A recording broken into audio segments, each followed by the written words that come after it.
आज का क्वेश्चन हम कम्बिनेशनल सर्किट से लिए हैं और क्वेश्चन में दिया हुआ है कि 2 1 मल्टीप्लेक्सर दिया हुआ है, ठीक है।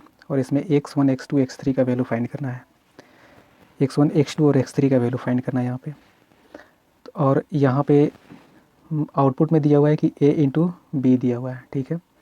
इसको अगर हम देखें तो सबसे पहले इस मल्टीप्लेक्सर को अगर आउटपुट फाइंड कर लें तो यहाँ पे इसका आउटपुट इनपुट के रूप में आएगा। अगर यहाँ सपोज दैट जी अज्यूम कर लेते हैं तो यहाँ पे जी आएगा और इसका इनपुट लेकर ये आउटपुट देगा। जो आउटपुट होगा वो ऑप्शन में कुछ वैल्यू दिया हुआ है, उसको पुट करने के बाद a इंटू बी आता है तो वो ऑप्शन सही हो जाएगा। इतना करना है इसमें, ठीक है। तो चलिए इसका सॉल्यूशन देखते हैं। तो सबसे पहले यहाँ पे हम क्या कर सकते हैं, ये सेलेक्ट लाइन है और ये इनपुट लाइन है। सेलेक्ट लाइन को मैक्सिमम कितने तरीक़ा से सेलेक्ट कर सकते हैं, तो दो तरीक़ा से सेलेक्ट कर सकते हैं। पहला या तो x का कम्प्लीमेंट ले सकते हैं या फिर x ले सकते हैं। तो इसको लेने का यहाँ पे क्या आ जाएगा, तो यहाँ से अगर x का कम्प्लीमेंट लेते हैं तब यहाँ पे क्या आ जाएगा, यहाँ पे 0 है तो 0 में जाएगा तो x का कम्प्लीमेंट b हो जाएगा। और यहाँ से 1 लेते हैं तो क्या हो जाएगा, x1 और a, ये 1 है, ठीक है। तो अगर g का वैल्यू हम देखें तो क्या हो जाता है, x1 a प्लस x1 का कम्प्लीमेंट b, इतना आ जाता है। अब यहीं इस इक्वेशन के लिए देखें, क्योंकि z का वैल्यू मुझे मिल गया है तो यहाँ पे क्या आउटपुट आएगा इस जगह पे, ये तो पहले से दिया हुआ है लेकिन यहाँ पे आएगा क्या, तो यहाँ पे आएगा, देखिएगा यहाँ पे ये मेरा सेलेक्ट लाइन है और ये दो इनपुट लाइन है। तो कितने तरीक़ा से सेलेक्ट कर सकते हैं, यहाँ भी दो तरीक़ा से सेलेक्ट कर सकते हैं। कैसे, यहाँ से अगर 0 लेते हैं तो क्या हो जाएगा, x2 सेलेक्ट हो जाएगा और यहाँ से इनपुट पे x3 जा रहा है तो x3 का कम्प्लीमेंट। यहाँ से क्या, अगर 1 जाएगा तो g सेलेक्ट हो जाएगा और यहाँ से क्या जा रहा है, एक x3। अगर इसको हम मान लेते हैं कि यहाँ पे f है तो f इक्वल टू क्या लिख सकते हैं, f इक्वल टू लिख सकते हैं हम यहाँ पे कि g x3 plus x2 into x3 का कम्प्लीमेंट। ये तो समझ में आ गया होगा कैसे किया हम, ठीक है। अब देखिए यहाँ पे g का वैल्यू कुछ और दिया हुआ है, यहाँ पे g का वैल्यू कुछ और दिया हुआ है।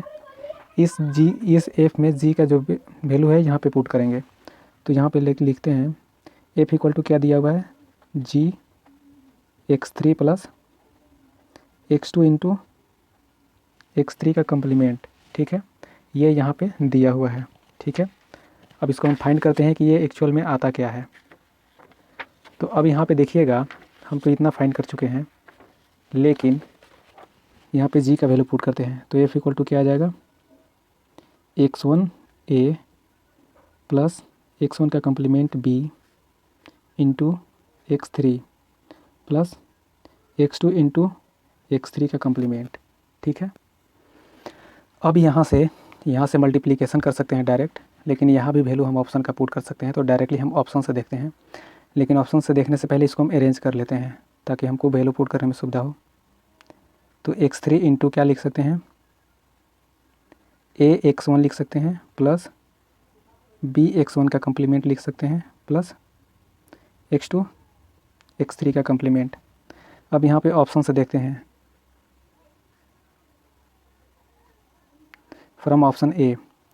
ऑप्शन ए में वैल्यू दिया हुआ है, b दिया हुआ है और 0 दिया हुआ है, a दिया हुआ है, x1 का वैल्यू है, x2 का वैल्यू है, x3 का वैल्यू है।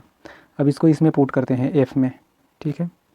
x1 का वैल्यू b है तो यहाँ पे लिखते हैं x3 का वैल्यू क्या है, यहाँ पे a common, a into x1 का वैल्यू क्या है b plus b into x1 का वैल्यू क्या है b और इसका कम्प्लीमेंट है x1 का तो ये कम्प्लीमेंट हो जाएगा, प्लस x2 का वैल्यू क्या है 0 और x3 का वैल्यू क्या है, तो x3 का वैल्यू a का कम्प्लीमेंट, ये टर्म 0 हो जाएगा।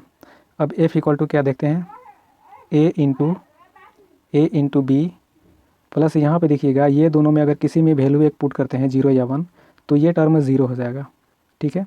अब यहाँ से इसको मल्टीप्लाई करते हैं तो a इंटू बी आएगा, प्लस 0 है तो 0 को ऐड करने की कोई ज़रूरत नहीं है।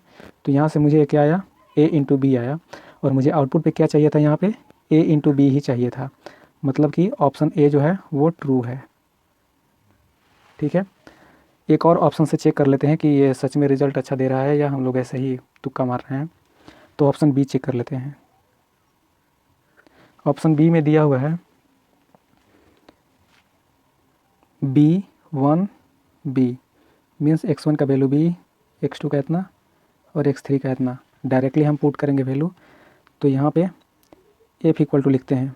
तो f इक्वल टू क्या हो जाएगा, x3 का वैल्यू क्या दिया हुआ है B इंटू a, x1 का वैल्यू क्या दिया हुआ है B प्लस B, x1 का कम्प्लीमेंट दिया हुआ है तो B1 B का कम्प्लीमेंट यहाँ पे प्लस क्या हो जाएगा, यहाँ पे दिया हुआ है x2 में 1 है और x3 का कम्प्लीमेंट दिया हुआ है आखिरी में। अब इसको सोल्व करते हैं तो क्या हो जाएगा b और ये टर्म हो जाएगा 0, तो a इंटू बी हो जाएगा और ये क्या हो जाएगा यहाँ से b का कम्प्लीमेंट। अब इसको मल्टीप्लाई करते हैं तो क्या हो जाएगा ए बी प्लस b का कम्प्लीमेंट।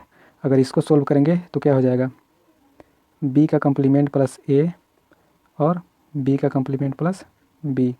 ये टर्म क्या हो जाएगा 1 हो जाएगा और f इक्वल टू क्या हो जाएगा b का कम्प्लीमेंट प्लस a, जो कि ये कंडीशन फॉल्स है। ठीक है।